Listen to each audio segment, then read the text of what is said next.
kaso ay talagang nag-init ang ulo kaya naglabas ng kasinungalingan at panira laban kay dating Pangulong Rodrigo Duterte. Anong gusto niyong unahin natin? Ang flu call? Okay. Ayun muna yung natubuhan. Alright? Yung natubuhan muna ng bonggang-bongga. So, yung iba, hindi nila alam kung sino yung natubuhan. Yung sinatubo na intubate. Okay? Sabi ko nga, mga kababayan, masama mag-wish sa isang tao na mabait o wala namang ginagawa sa yung mali ng ill or kapahamakan nila o na magkasakit sila, ganyan-ganyan. Pero hindi naman tayo nag-wish, di ba? Ang gusto na naman natin sana, iluwa nila yung pera galing sa kabanang bayan na ayaw nilang tantanan.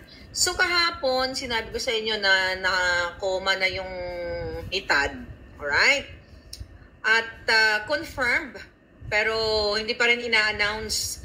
I think, hindi pa ina-announce ng Security and Exchange Commission and also yung media ng Kuting na itong dating Deputy Executive Secretary, mga palangga, ay nag-aagaw buhay. Alright? Nag-aagaw buhay na sa ICU at nakatubo ang kanyang bells.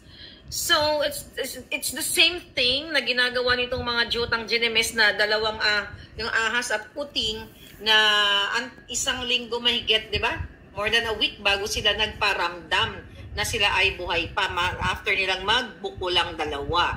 Later on, pag-usapan natin yung kanilang picture, bigyan natin ng view dyan, sabi ni Rose Mustonen. Yes, yung Guevara na sinasabi ko, na naging si Hubert Guevara na crush ni Liza na nag-PDA sa Malacanang and also kasabwat ni Liza Tanas sa pakipagdayaan sa eleksyon 2022. Isa yan nga, sinasabi ko sa inyo, nasa signed affidavit ni Attorney Glenn Chong yang si Hubert Guevara. Kinakarma so, na pala. Na. Sabi nga, ninyo, what goes around comes around. Yes, kung karma is digital. Mabuti man o hindi, babalik at babalik sa'yo. So kung mabuti, good riddance, sabi ni Cora McCarver. Yes, anong ginawa mong kabutihan, susuklian ka. Pag ano man ginawa mong kasamaan, susuklian ka ng bad karma. So, confirmed, mga kababayan, ang kasabwat at crush ni Liza ay nag-aagaw buhay. That's good. Ayun, nanghihingi sila ng dasal. Dasal?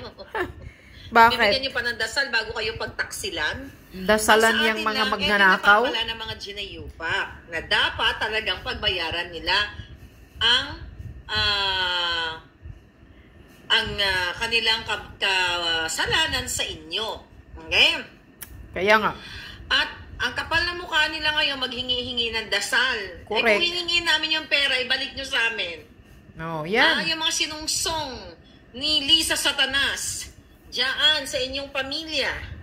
Na nagnakaw ng kabanang bayan, nakipagsabwatan sa Smart Magic based doon sa hinain na sa inyong reklamo, wala pa rin kayong imik. So actually, napag-alaman natin, yung pag-transfer pala nitong ni Guevara sa Security and Exchange Commission as a commissioner ay parang pinagpapahinga lang siya. Pero gagawin sana siyang executive. Ayon sa ating puting ahas, siya sanang ipapalit kay Bersamin as executive secretary. Di ba, Paul, tuloy kong sasabihin sa iyo na papalitan yan si Bersamin. Okay? So siya sana. Kaso lang, sinamang palad, natumba ang lolo ninyo. At, according dito sa ating puting ahas, nung message to sa atin, sedated siya. At, What? At ito ay stroke or inatake? At, may mga bagay na... Yan ang mga karma. Mabilis. Problema sa kanyang puso. Kasi pag itim ang puso mo, ganun talaga, kakarmahin ka talaga ng bonggang-bongga. Correct. So, we'll see kung anong mangyayari sa kanya.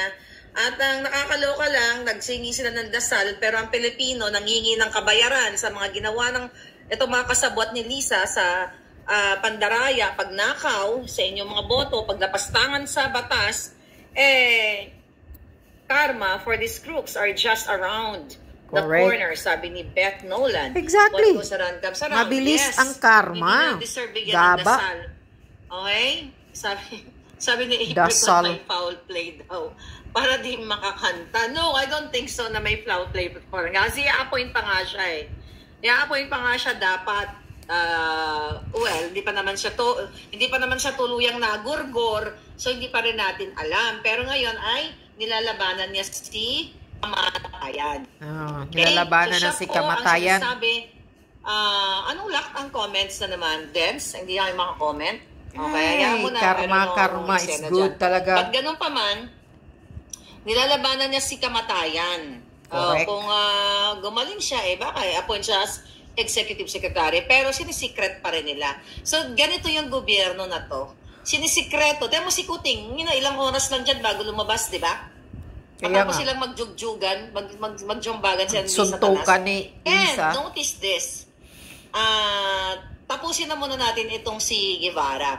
So, confirm po yan, pero wala pa rin inuulat ang mainstream media.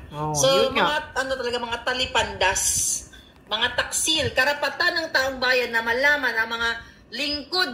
Well, they're not lingkod bayan eh. Lingkod Satanas siya mga yan. Lingkod ahas. Okay? Kasi kay ahas sila naglilingkod.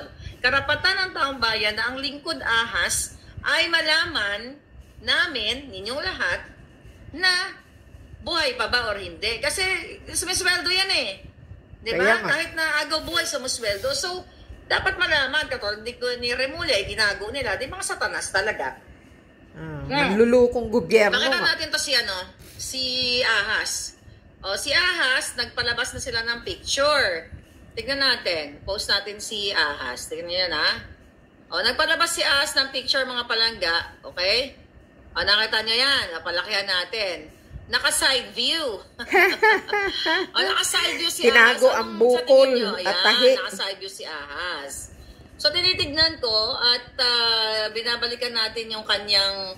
Actually, ang title ng ano na yan, ang kanilang drama dyan, tignan nga natin, ang sinasabi dyan.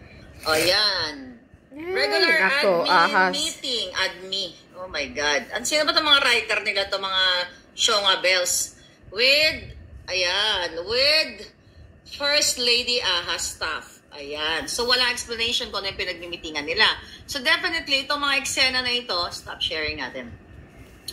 Itong mga eksena na ito ay mga photo ops lang. Correct. So, bakit siya naka-side view?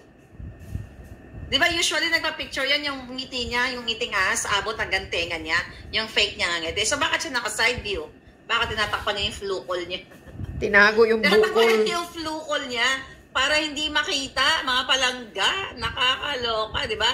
Nakawig ang ahas, di ba? Stock photos lang yan, sabi ni Rachel. Well, sa kasinungalingan ng mga ito, hindi mo alam kung ano ang totoo, naka-side view, ayaw ipakita. Kasi ba't ka naka-side view? Bakit back shot? Di ba? Bakit nakatalikod? Bakit hindi ipakita yung mukha niya? Di ba? Kaya nag-post pa.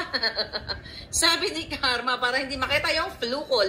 Parang fake yung photo, parang bata. Well, fake. Alam niyo naman na fake itong gobyernong ito. Peke, lahat ng pinapakita sa inyo, lahat kasinungalingan. So the fact na kung totoo man, itong picture na to, kung today's picture, bakit nga naka-side view? Bakit tinatakpan nga niya yung kanyang tahi dito? At sabi ni Edita Go ay sobrang fake. So ngayon, mga kababayan, napag-alaman din natin na nag-iinit na sila, galit na itong Malacanang dahil sa mga in-expose natin. Lalo na yung natataranta sila dito sa pulburon. Okay? Hindi nila, naggumagapang sila at gusto nilang makuha kung ano yung ebidensyang hawak natin. Okay?